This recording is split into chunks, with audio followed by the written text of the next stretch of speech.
It's been nearly 1 year since our friend Hurricane Helene came and paid us a visit. You remember her, right? That visitor that you didn't want to show up. She didn't ask permission. She just came. She just showed up. No invitation extended, just came.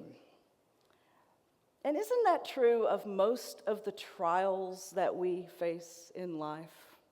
We don't extend an invitation. We don't send out engraved stationery saying, please come and give me a hard time.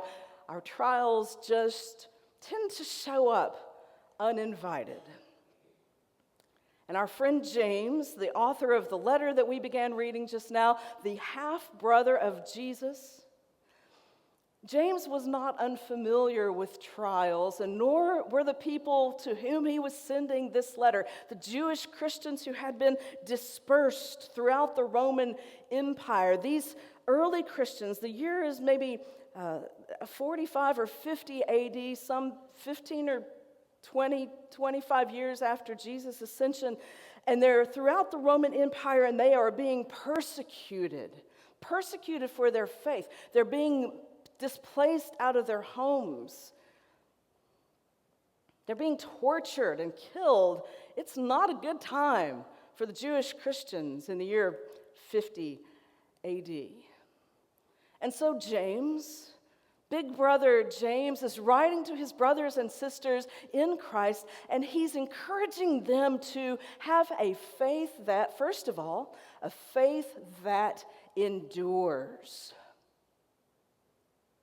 Sure, the trials are coming, but have a faith that endures. But he begins this with kind of a strange way to begin it. He said, when you face trials and temptations of any kind, consider it pure joy. And I want to push back against James. And if I were receiving that letter and reading that letter with him in the room, I might just smack him. Seriously, James?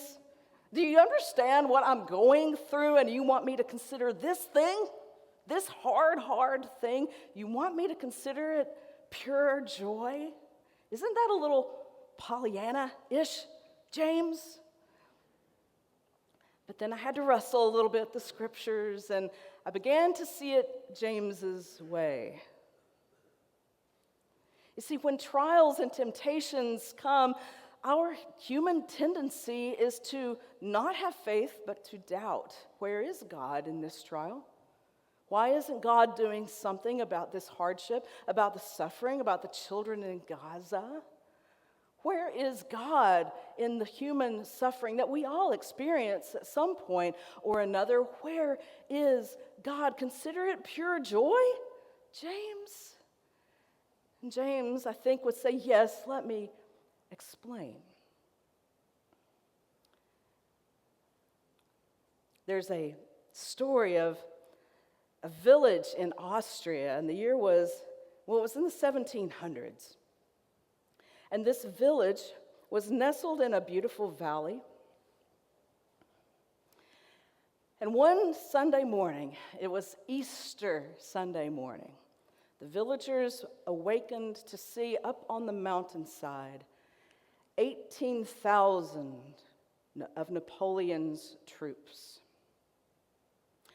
And being Easter Sunday morning, the dawn had begun to shine light on these troops that were beginning to surround their tiny village, and their Austrian army was miles and miles away. There's no way that they could come to their aid, and so the councilmen of the town gathered early Easter Sunday morning, trying to figure out what they would do with Napoleon's 18,000 troops, surely to come and massacre them.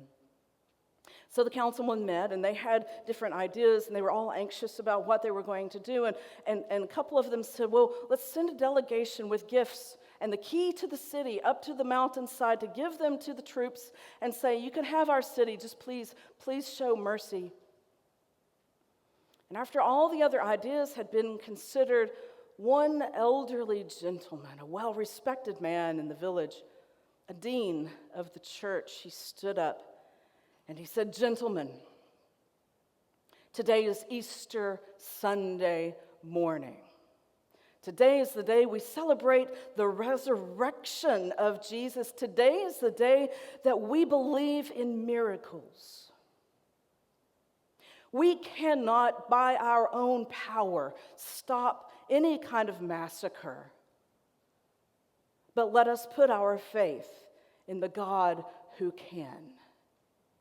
Let us ring the bells and let us worship our risen Christ on this Easter Sunday morning. And his voice was commanding, and his argument was so compelling that the other councilmen agreed. And so they began to ring the bells of the church. And the villagers, dressed in their Sunday best, the women in their Easter Sunday bonnets, began to peel out into the streets, the children running alongside happily.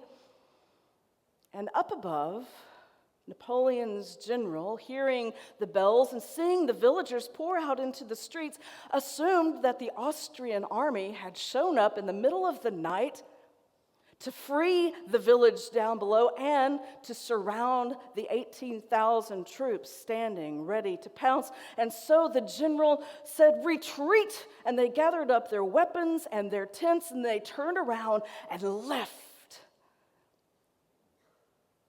All because of the faith of one man who said, "Let us believe in a God who can save us." Now, not all of our stories end up with a happy ending. If you ever watch an indie movie, you know that all movies don't end happily. That one ended happily. But what we can believe, if we don't believe in a God who sends trials, James says not to believe in a God who tempts us and sends us trials, but we do believe in a God who can take our trials and make something good out of it, in the way that gold needs fire to be refined, in the way that coal needs pressure to become a beautiful diamond. In the words of one of my favorite theologians, Kelly Clarkson, what doesn't kill us, what? It makes us stronger. So James is writing to his friends, his brothers and sisters in Christ, saying, "Friends, I get it. It's hard out there, but keep the faith. Maintain a faith that endures." The second thing in this part of the letter that James wants his readers to understand is to have a faith that asks. A faith that asks? What do you mean by that? Well, listen again to verse 5. He writes, "If any of you is lacking in wisdom, ask God, who gives to all generously and ungrudgingly, and it will be given you." So many times throughout our lives, we find ourselves in situations that are beyond our capability, that are beyond our understanding, that are beyond our ability to manage. Or am I the only one? Is that just me? Okay, all right, I'm seeing some agreement there. And when that time comes, we lean on the strength of our God, who gives us what we need for the facing of that moment. Maybe it's strength, maybe it's resilience. In this case, James is saying, for the wisdom. Now, wisdom is different than knowledge, right? Knowledge is simply information. Wisdom is the ability to take that information and do something good and right with it. So he doesn't say ask for knowledge, he says ask for wisdom. And the sisters and brothers that he was writing to in the first century, they needed wisdom as they were facing this incredible persecution for their faith. But James gives a promise here. Don't miss out on that. He says, if you ask, God will give to us generously and ungrudgingly. Now, I don't know about your prayer lives. I've never done an inventory of how often you pray. But some folks go seasons without turning to God in prayer, and suddenly they find themselves in a crisis and saying, hey, God, help, please help. And do you think God is somewhere sitting up in heaven saying, it's been a hot minute since you reached out. Really? Now? Now that you're struggling, you want my help? Seriously? No. James says our God gives ungrudgingly. Now, some of us treat prayer like a spare tire. You know that spare tire that's in your trunk somewhere, right? And you only pull it out in dire emergency. The idea is that we would turn to prayer as a first option. So many of us do other things. We lean on our own knowledge. We do our own research. We go to the Google or to the Chat GPT. We turn to our friends. Prayer sometimes is our last resort. James is saying, no, we make prayer our first option. We turn to God first before anything. He says, ask everything in faith, never doubting. And I don't think this is saying that we should not have an intellectual sort of faith that questions and studies. I think what he's saying here is more about a faith that kind of says, God, what would you have me do? And then doing it on our own power and our own strength anyway. Doubting that God has it in God's hands. Ask whatever you want. If you're lacking in wisdom, ask God. He'll give it to you generously and ungrudgingly. That's the kind of God we serve. So in addition to a faith that endures, we are to have a faith that simply asks. And the third part about our faith that James is trying to communicate to the friends to whom he's writing, we need to have a faith that trusts. Why? Well, simply because God is faithful. There's a story about a lighthouse keeper. He had been keeping the lighthouse for some 30 years. And this was a particularly treacherous part of coast. It was very rocky. There were a lot of storms. It was in the north, so the winter storms were particularly brutal. And there was one winter where the lightkeeper hadn't had supplies delivered for weeks, maybe months, because of the brutal storms that he was experiencing. And he was getting really low on fuel. And he needed fuel for two reasons. One, to keep the light lit, and to keep himself warm and fed and secure and safe.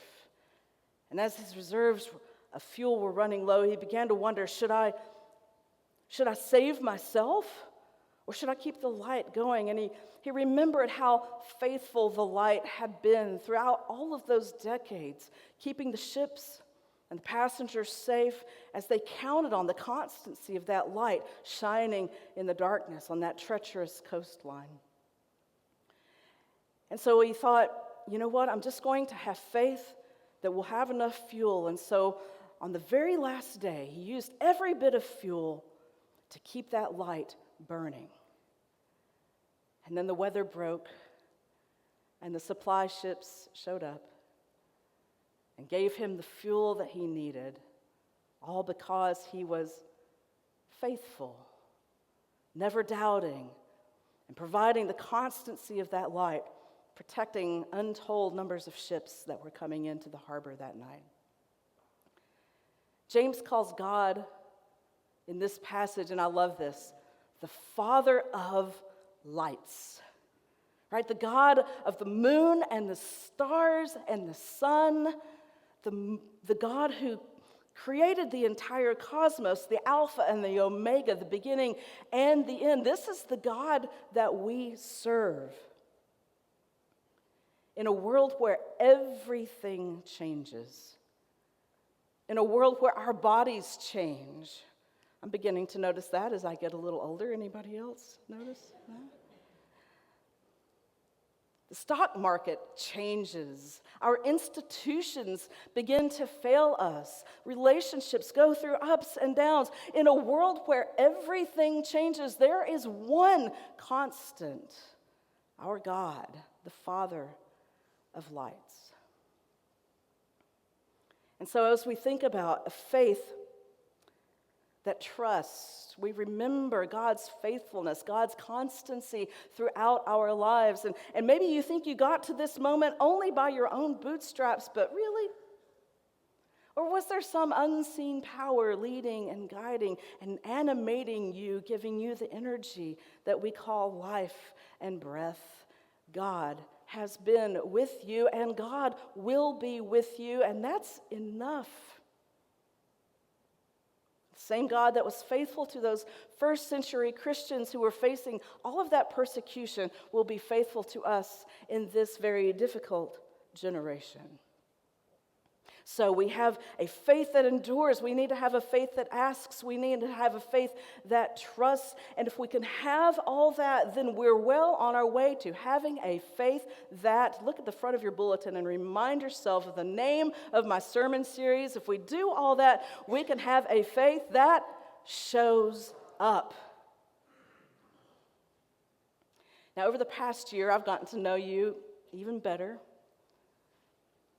And I've seen how you have a faith that shows up. We've had a hard time, our community, over the past year. It's not been easy, but I've seen you show up for one another. I've seen you show up with meals. I've seen you show up with your work boots on.